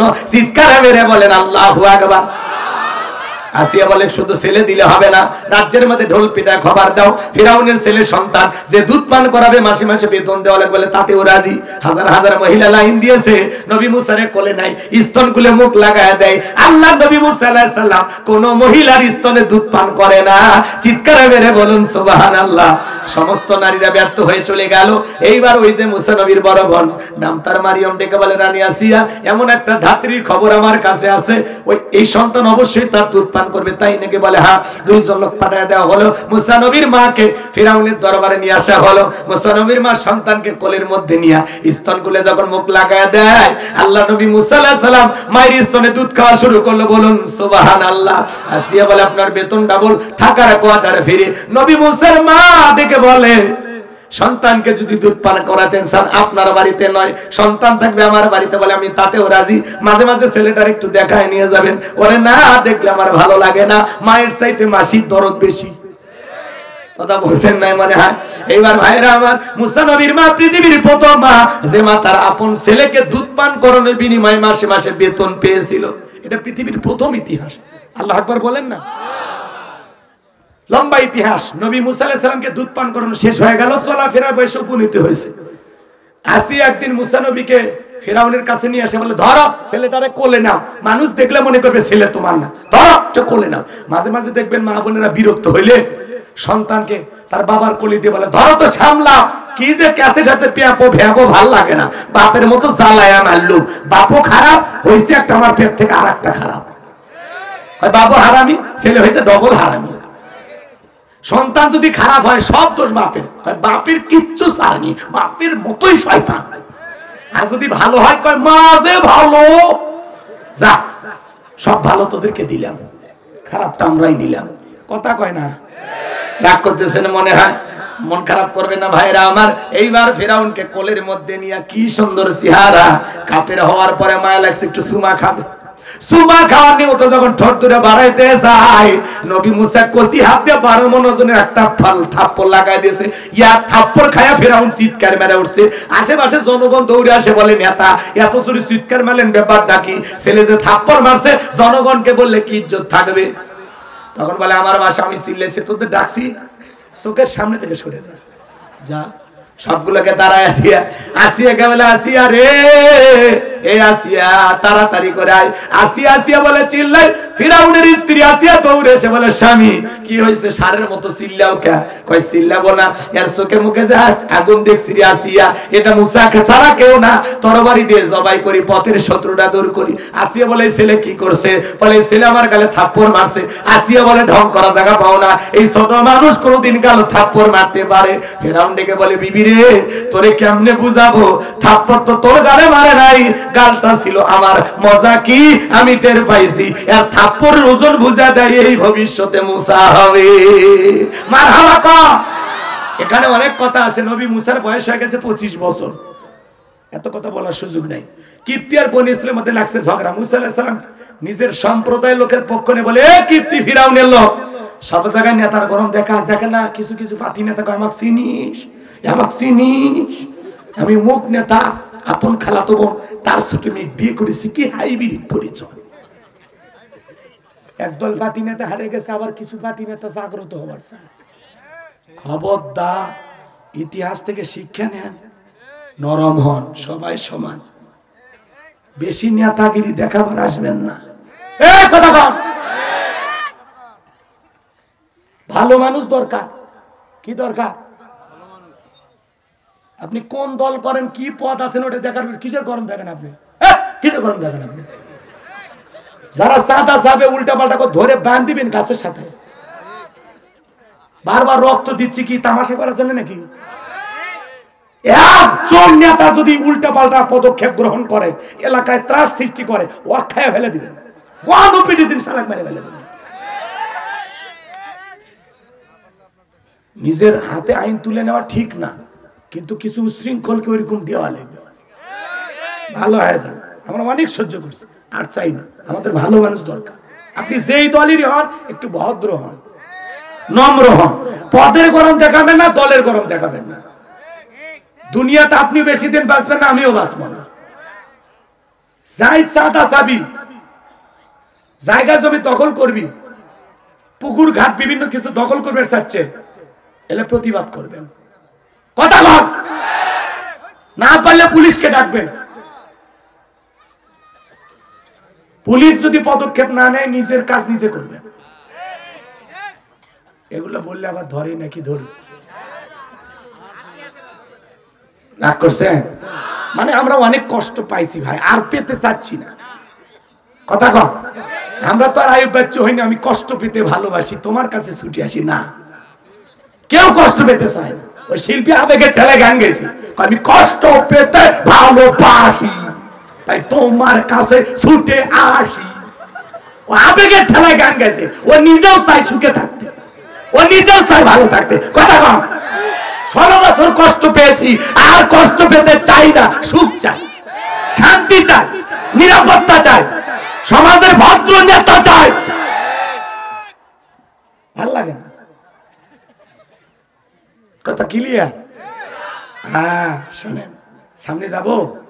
ফেরাউনের ইতিহাস যেহেতু শুরু করছি, আর খাতা ক্লোজ করে যাওয়া লাগবে। অক্ষমতা থুয়ে গেলে ঘুমবি। কথা বলেননি? অক্সুফে মারিয়ে থুয়ে বাড়ি যাবো। কি রাজি আছেন? হাত তুলে তো তাকবীর দেন। তো ঘুম ধরছে নাকি? লিল্লাহি তাকবীর। কি বিকাশের টাকা দেব?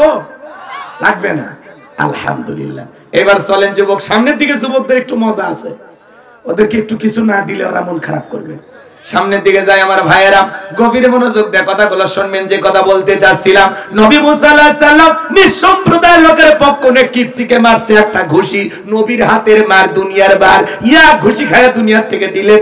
ইন্না লিল্লাহি ওয়া ইন্না ইলাইহি রাজিউন, জায়গাতে খালাস, মার্ডার। আল্লাহু আকবার কোন। এবার ফিরাউনের দরবারে হয়ে গেল মার্ডারের মামলা, নবী মুসা হয়ে গেল আসামি। আল্লাহ ডেকে বলে, পয়গম্বর আর থাকা যাবে না, মাদাইনের দিকে রওনা করো। আল্লাহর পয়গম্বর এবার মাদাইনের দিকে চলে গেল। আমার আল্লাহ রাব্বুল আলামিন পয়গম্বর মাদাইনে যাওয়ার পরে কিছু ঘটনা আছে, আমি বলবো না। পানি খাওয়ানোর ঘটনাটা অনেকেই শুনেছেন। শুআয়ব আলাইহিস সালামের 2টা মেয়ের সাথে পরিচয় হয়ে গেল, তাদের সঙ্গে তার বাড়িতে যায় নবী মুসা। 2টা মেয়ে যায় বলে, আব্বা ওখানে অনেক লোকের ভিড় হয়, আমাদের বাড়িতে একটা কাজের লোক দরকার, আপনার বয়স হয়ে গেছে, আমরা একটা ছেলেকে পেয়েছি, আর ছেলেটা এতই লাজুক, আমরা 2টা বোন কয়েকটা ঘন্টা কাটায় দিলাম, একবারের জন্য চোখ তুলে আমাদের চেহারার দিকেও তাকাইনি। সুবহানাল্লাহ, জোরে হয় না? আর যুবক কালো হোক ফর্সা হোক, একটা মহিলা গেলেই তাকায়। খারাপ হইলে কথা কি দেখলাম, কুশাত হয়ে গেল, এরকম বলে না? খবরদার, তাকাবা না। যে মানুষই যাক, তাকাও কেন তুমি? তোমার চোখ থাকবে নিচে। আল্লাহ বোঝার তৌফিক দান করুক। জোরে করো আমিন। শোনেন, এইবার ডেকে বলে, আব্বা এই ছেলেটাকে রাখাল হিসাবে আপনি বাড়িতে রাখতে পারেন। নবী শুআয়ব আলাইহিস সালাম রাজি হয়ে গেল। নবী মুসা হয়ে গেলেন তাদের বাড়ির রাখাল, ছাগল চরানোর কাজ করতেন। আল্লাহু আকবার কর।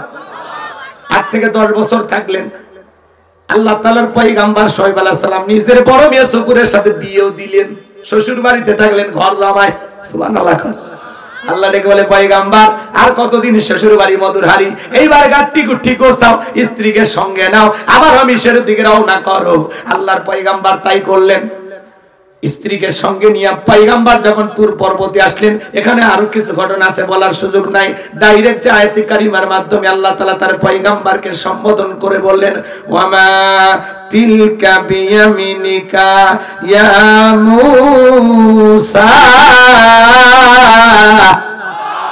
আল্লাহ তাআলা ডেকে বলেন, হে মুসা, তোমার হাতে ওইটা কি? পয়গম্বর জবাব দিয়ে বলেন, ক্বালা হিয়া আসায়া আতাওয়াক্কাউ আলাইহা ওয়া আহুশু বিহা আলা গনামি ওয়া লিয়া ফিহা মাআরিব উখরা। ডেকে বলেন, আল্লাহ আমার হাতে এটা লাঠি, এটাতে আমি ছাগলের জন্য পাতা বাড়ি ইত্যাদি ইত্যাদি অনেক অনেক কাজ করি, লাঠির উপর ভর দিয়ে আমি চলি। অনেক কথা বললেন পয়গম্বর। আল্লাহ ডেকে বলে, পয়গম্বর প্রশ্ন করলাম একটা, জবাব দেও, যদি একটা কারণটা কি? নবী মুসা কার সাথে কথা বলে? আল্লাহর সাথে কথা বলতে মজা আছে না নাই? হে যুবক, একটা মেয়ে যদি ভুল করে রং নাম্বার মিস কল দেয়, তুমি পাগল হয়ে যাও। 17টা সিম কার্ড পরিবর্তন করে হলে মেয়েরে কল দেয়। মেয়ে বলে, ভাইয়া সরি, ভুল হয়েছে, আপনার নাম্বারে আমি কল দিয়ে ভুল করে ফেলেছি। কয় না, ভুল বললে হবে না, নিবানো আগুন কেন জ্বালালি, এখন ভালোবাসা দিবি কিনা বল। রং নাম্বারে প্রেমের সম্পর্ক গড়ে ওঠে। কথা বল। রাত 3:30 এক মহিলা কুড়িগ্রাম থেকে আমারে ফোন দিয়ে বলে, হ্যালো, তুমি কে? সোহেল। আমি বললাম, না, একটা নষ্ট হয়ে গেছে, মোবাইলের ওজন কম, কিন্তু মোবাইলের মাধ্যমে পাপের ওজন অনেক বেশি। কথা কম। সারা রাত ইমো মেসেঞ্জারে চ্যাটিং করে, সারা রাত মোবাইল অশ্লীল ভিডিও দেখে। মা যখন বাপ যখন যায় দরজায় নক করে, এ রুবেলে ভিতরে কি করিস? বাংলাদেশের যুদ্ধ হয়েছে 1971 সালে, পড়ার ভান করে। আবার যখন চলে আসে, আবার আছে না নাই? আমি বললে কি আপনারা মন খারাপ করবেন? বলবো। যারা অভিভাবক আছেন, খবরদার, বিয়ের আগে সন্তানের হাতে টাচ মোবাইল দিবেন না। কথা কন। এই মোবাইলের মাধ্যমে এদেশের অধিকাংশ যুব সমাজ নষ্ট হয়ে যাচ্ছে, চরিত্র নষ্ট হয়ে যাচ্ছে। কথা বলি কিনা? দেশে মোবাইল আইছে, চিঠি বন্ধ হইয়াছে, দিওয়ানা বানাইছে, পোলা মাইয়ার মনের কথা ভাসে বাতাসে। এ যুবক, চলবে? দুই হাত তুলে বলো, চলবে? দেশে মোবাইল আইছে, চিঠি বন্ধ হইয়াছে, দিওয়ানা বানাইছে, পোলা মাইয়ার মনের কথা ভাসে বাতাসে। কথা কয় না? দেখো পোলা পানের মন বাদা ফেসবুকে এখন, মোবাইলে চ্যাটিং কইরা কাটায় সারাক্ষণ। এই মোবাইল পাইয়া দেখো মদনের মাইয়া, এই মোবাইল পাইয়া দেখো মদনের মাইয়া কি কাণ্ড ঘটাইছে।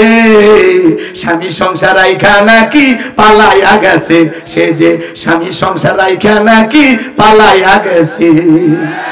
2 বাচ্চার মা, 4 বাচ্চার মা, পরকীয়া প্রেম করে সন্তান স্বামী ফেলায় পালা যায়। ওটা নারী না, ওটা নারী জাতির কলঙ্ক। কে?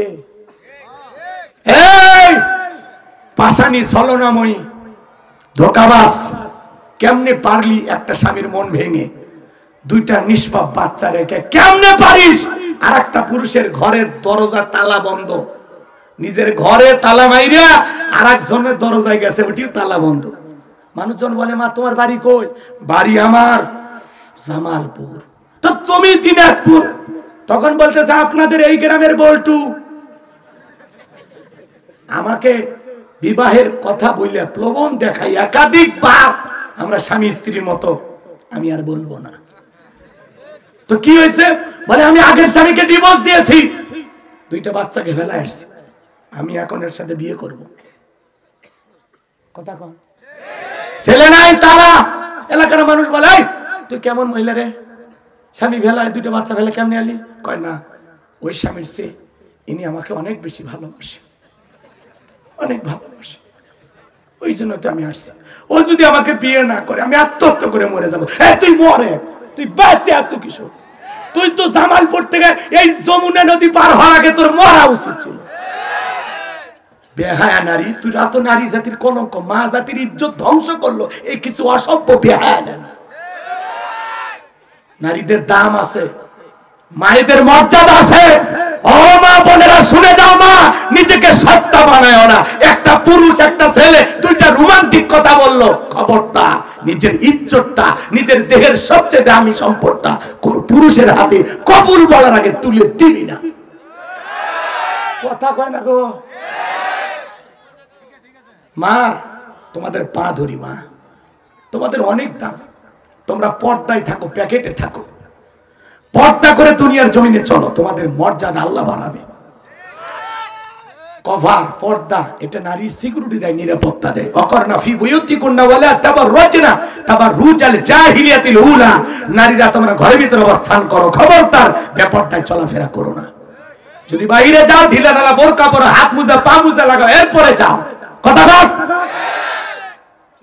কোন মুসলিম পরিবারের মেয়ে বেপরদায় ঘুরতে পারে না। এই বউ, তোমার বোরকা পরানোর দায়িত্ব তোমার। আমি হুজুরে ওয়াজ দিয়ে বোরকা পরবি না, মেয়ে আপনার, তাকে বোরকা পরানোর দায়িত্বটাও আপনার। এটা হুজুরে ওয়াজ দিয়ে হবে না। হুজুরে না পর্দার ওয়াজ করেন, আমার দায়িত্ব আমি তো ভুলে গেলাম, কিন্তু এই দায়িত্ব তো পালন করা লাগবে কাল থেকে। আপনার বউ যখন বেপরদায় যেতে চায় বোরকা পর, তখন বললো হ্যাঁ আমি মনে বুড়ি হয়েছি যে বোরকা পরে যাওয়া লাগবে। এই বুড়ি হলে তোর দিক কেউ তাকাবি না, এখনই দোকানপাট ঠেকে বাইরে যা। বেড়া 60-70 বছরের আমের গাছে না, বেড়া দরকার। গতকালকে যেটা আপনি দিনাজপুর শহর থেকে একটা কচি আমের গাছ কিনে নিয়ে আসছেন, ওর সাইডে বেড়া দেন, কারণ এটা ছাগল খাবে। তো বোরকা দরকার কার? 16-18 বছর 20 বছরের নারী, 70-60 বছরের বুড়ি দাদি নানির বোরকা দরকার নাই, ওরা চাদর পরলেই হল।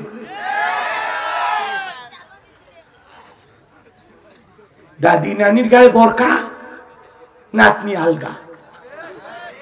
যদি বলা হয় দাদি তুমি এইভাবে ঢাকে ঢুকে, কয় ভাই মরা লাগবি রে, মরা লাগবি। তখন বলা হয় তোমার নাতনির গায়ে বোরকা নেই, ব্যাপারটা কি? কয় ওরা বিয়ে হওয়া লাগবি না, মানুষ না দেখুক, অ্যাডভাইস করে ঘুরতেছে। মায়ের গায়ে বোরকা, মেয়ের গায়ে বোরকা নাই। কত বড় নির্লজ্জ, কথা বল না। দাদির গায়ে বোরকা, নাতনির গায়ে না। এটা হলো বোরকা দরকার নাতনির, বোরকা দরকার মেয়ের। এ যুবকে বিয়ে করার আগে দেখবি ওর নানি কেমন, বিয়ে করার আগে দেখবি ওর মা কেমন। গাছের গোড়া ঠিক, মাথা ঠিক। মা ভালো হলে মেয়েও ভালো হবে। বিয়ে করার আগে কয়েকটা কিছু আছে, আমাকে ফোন দিও, তোমার বলবো নি। এত রাতে আর এত কথা বলা যাবে না। কষ্ট হয় নাকি আপনাদের? তাকবীর দেন, লিল্লাহে তাকবীর। তাহলে এরকম আছে না নাই? জোরে বলেন আছে না নাই? ওদেশে টিকটক আসিয়া সব গেল ভাসিয়া, সিদ্দিক সোরা নায়ক হইছে আইডি খুলিয়া। এই মোবাইলে হাই কি জাদু আছে ভাই, পোলা পান বুঝাছে, পড়ালেখা তুইলা রাখছে সপ্তম আকাশে। যুবক পড়া নাই শোনা নাই, এখন পাগল হয়ে গেছো তোমরা, তোদেরকে আমি পরে ধরবো। আমার ভাইরা সামনের দিকে যায়, নবী মুসা ডেকে বলে আল্লাহ আমার হাতে এটা লাঠি, আল্লাহ ডেকে বলে পয়গম্বর। এই কথা বলে তো যথেষ্ট হয়ে যেত, এত কথা কেন বলো? নবী মুসা ইচ্ছা করে কথা বাড়িয়েছেন যাতে আল্লাহর সাথে বেশি কথা হয়। সুবহানাল্লাহ কোন। এবার আমার আল্লাহ তাআলা পয়গম্বরকে সুন্দর করে জানিয়ে দিলেন, ক্বালা আলকিহা ইয়া মুসা, মুসা রে তোমার হাতের লাঠিটা এবার নিক্ষেপ করো।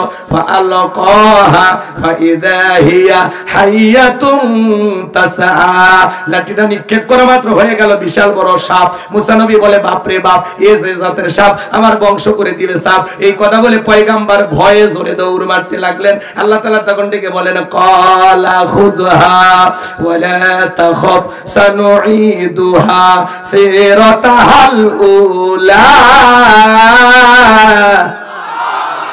আল্লাহ ডেকে বলে পয়গম্বর ভয় পেও না, আমি আল্লাহ লাঠিকে সাপ বানাইছি, আবারও সাপের দিকে হাত বাড়াও, পূর্বের মতো লাঠি বানায়া দেব। পয়গম্বর ভয়ে ভয়ে ধরতে গেছে, আবার কি হয়ে গেছে? লাঠি হয়ে গেছে। সুবহানাল্লাহ কোন। এটার নাম হলো মুজিজা। এটার নাম কি? এরপর আল্লাহ তাআলা বলেন, ওয়াদহুম ইয়াদাকা ইলা জানাহিকা তাখরুজ বাইদা মিন গায়রি সুইন আয়াতান উখরা লিনুরিয়াকা মিন আয়াতিনাল কুবরা। ও পয়গম্বর তোমার ডান হাতটা বগলের নিচে ঢোকাও, ওখান থেকে বের করো, কোন দোষ ছাড়া আমি আল্লাহ ধবধবে উজ্জ্বল সাদা চমৎকার দেখাবো। এই যে কুদরতের দুইটা নিদর্শন দান করলাম, দুইটা মুজিজা দান করলাম, এইবার তোমার দায়িত্ব হলো ইযহাব ইলা ফিরআউনা ইন্নাহু তাগা, ফিরআউনের নিকট চলে যাও, সুন্দর করে তারা দাওয়াত দাও। ফিরাউন সীমা লঙ্ঘন করেছে, যাও যাও ও নবী মুসা ফিরাউনের নিকট চলে যাও। যা বলে ফিরাউন রে তোর বানানো আইন দিয়ে মিশর চলবে না, এখন আলা লাহুল খলক ওয়াল আম, সৃষ্টি যার আইন চলবে সে আল্লাহর। আল্লাহু আকবার কর। নবী মুসা ডেকে বলে আল্লাহ আপনি কি ভুলে গেছেন? কি আপনি কি ভুলে গেছেন আমি ফিরাউনের দরবারে মার্ডার কেসের আসামি, গেলেই তো ফাঁসি দিয়ে মারবে। আল্লাহ ডেকে বলে পয়গম্বর ভয় নাই, আমি আল্লাহ যার সাথে আছি, কোন জালেম ফাঁসি দিয়ে মারতে পারবে না, আগুনে পোড়ায়া মারতে পারবে না, পানিতে ডুবাইয়াও মারতে পারবে না, গর্তে ফেলায়ও মারতে পারবে না। হাজারো দিন রিমান্ডে নিয়েও ওরা মুমিনের মুখের হাসি কেড়ে দিতে পারবে না। সুবহানাল্লাহ কর। ইউনূস নবী পানিতে পড়ে মরছে, মরে নাই। কে বাঁচাইছে? কে হেফাজত করছে? ইউসুফ নবী কূপে পড়ে কি হয়েছে? কে হেফাজত করছে? নমরুদ ইব্রাহিম আলাইহিস সালামকে আগুনে ফেলাইছেন, কে হেফাজত করছে? এই কথাগুলোর অর্থ বোঝা লাগবে। অনেকে ভাবে না যে হুজুর কি বুঝলো। হ্যাঁ, আপনি যখন আল্লাহর হবেন, পুরো পৃথিবী আপনার ক্ষতি করার চেষ্টা করলেও আমার আল্লাহ যদি চায় আমার বান্দার কেউ ক্ষতি করতে পারবে না, তো পুরো দুনিয়ার দিকে আপনার চুল পরিমাণ ক্ষতি করতে পারবে না। কথা ক্লিয়ার? আল্লাহ যদি আপনার কল্যাণ চায়, কেউ আপনার ক্ষতি করতে পারবে না। হ্যাঁ, ততটুকু করতে পারবে যতটুকু আল্লাহর পক্ষ থেকে নির্ধারিত। কথা ক্লিয়ার নাকি ভেজাল আছে? এবার চলেন ভাইয়েরা আমার, আমি যে কথা বলতে চাচ্ছিলাম গভীর মনোযোগ দিয়ে শোনেন। আল্লাহ ডেকে বলে পয়গম্বর যেতেই হবে। নবী মুসা ডেকে বলে আল্লাহ না গেলে হয় না। বলে না, নবী বানাইছি, অবশ্যই তোমাকে যেতেই হবে। পয়গম্বরে আল্লাহ তাআলার সাথে এখানে আরো কিছু কথা বলেন, আমি সেই দিকে যাব না। নবী মুসা তখন আল্লাহকে ডেকে বলে আল্লাহ যেহেতু যাইতে হবে, তাহলে একটু দোয়া করি আপনার কাছে, আমার অন্তরে দুরু দুরু ভাব হয়। পয়গম্বর তখন দোয়া করলেন। আমি ছোটবেলায় যখন মাদ্রাসায় পড়েছিলাম, হুজুর কোরআন হাতে দেওয়ার সময় দোয়াটা পড়িয়েছিল। আমি ভেবেছিলাম এটা কোরআন খোলার দোয়া, কিন্তু তাফসীর পড়তে এসে বুঝলাম এটা কোরআন খোলার দোয়া না। নবী মুসা এই দোয়া পড়েছিল ফিরাউনের নিকট দাওয়াত দেওয়ার আগে। আল্লাহু আকবার। পয়গম্বর ডেকে বলে ক্বালা রাব্বি শরহ লি সাদরি ওয়া ইয়াসসির লি আমরি ওয়াহলুল উকদাতাম মিন লিসানি ইয়াফকাহু কওলি ওয়াজআল লি ওয়াজিরাম মিন আহলি হারুন আখি। ডেকে বলেন আল্লাহ আমার বক্ষকে প্রশস্ত করে দাও, আমার কাজকে সহজ করে দাও, আমার জিহ্বার জড়তাকে দূর করে দাও, যাতে মানুষ সহজে আমার কথা বুঝতে পারে। আর আমার পরিবারের মধ্য থেকে আমার ভাই হারুনকে আপনি নবুয়ত দান করেন। আল্লাহ বলে দোয়া মঞ্জুর করলাম, তোমার দোয়ার কারণে তোমার ভাই হারুনকে আমি আল্লাহ নবী বানায়া দিলাম। বলেন সুবহানাল্লাহ। এবার নবী মুসা আলাইহিস সালাম তার ভাই হারুন আলাইহিস সালামকে সঙ্গে নিয়ে ফিরাউনের দরবারে চলে আসলেন এবং ঘোষণা করলেন ওয়াকালা মুসা ইয়া ফিরআউন ইন্নী রাসূলুম মির রাব্বিল আলামিন। নবী মুসা ডেকে বলে হে ফিরাউন, আমি বিশ্বের রবের প্রতিপালকের পাঠানো একজন রাসূল, আমি আল্লাহর সম্বন্ধে সত্য ছাড়া মিথ্যা কিছু বলবো না, বিদায় বনি ইসরাঈলদেরকে আমার সাথে যেতে দাও। ফিরাউন তখন ডেকে বলে কি জানেন? ফিরাউন তখন বলে ক্বালা ইন কুনতা জিতা বিআয়াতিন ফাআতি বিহা ইন কুনতা মিনাস সাদিকিন। হে মুসা, তুমি যে নবী, কি প্রমাণ আছে? যদি কোনো স্পষ্ট দলিল প্রমাণ তোমার সামনে থাকে, তুমি যদি তোমার দাবিতে সত্যবাদী হও, ওটা হাজির করো। কথা বোঝেন নাই মনে হয়? নবী মুসার কাছে কয়টা প্রমাণ আছে? কষ্ট হচ্ছে বাজান, একটা তাকবীর দেন না, লিল্লাহকে তাকবীর। শুনে যান আমার ভাইরা, শেষের দিকে গেলে আরো মজা আছে। কষ্ট হয়, কষ্ট হয় আমার ভাইরা, গভীর মনোযোগ দিয়ে কথাগুলো শুনে যান। এইবার নবী মুসা আলাইহিস সালাম লাঠি ফেলায়া দিলেন, হয়ে গেল সাপ। বগলের নিচে থেকে হাত বের করলেন, হপ হয়ে গেল ধবধবে উজ্জ্বল সাদা, কি সুন্দর লাইটিং করে। এই দৃশ্য দেখার পরে ফিরাউনের সমস্ত লোকেরা দেখে বলে আমাদেরকে ভয় দেখায় দেশ থেকে বিতাড়িত করেও নিজে ক্ষমতার দখল, মানে ক্ষমতার চেয়ারে বসতে চায়, আমাদেরকে দেশ থেকে তাড়িয়ে দিতে চায়। এইবার ফিরাউনের সমস্ত এমপি মন্ত্রীদেরকে নিয়ে ফিরাউন জরুরি বৈঠক করে বলে শোনো, এই ছেলের ব্যাপারে তোমাদের সিদ্ধান্ত কি? সমস্ত লোকেরা ডেকে বলে ওই যে তো জাদু দেখাইছে, আমাদের দেশে তো জাদুকরের অভাব নেই। ওই সময়ে জাদুর ব্যাপক প্রচার প্রসার ছিল। কথা কি বুঝছেন? এইবার ওরা চিন্তা করলো এটা যেহেতু জাদুকর দিয়ে জাদুর মোকাবেলা হবে, অতএব এই ছেলেটাকে যাইতে দেন আর নির্দিষ্ট একটা দিন দেন।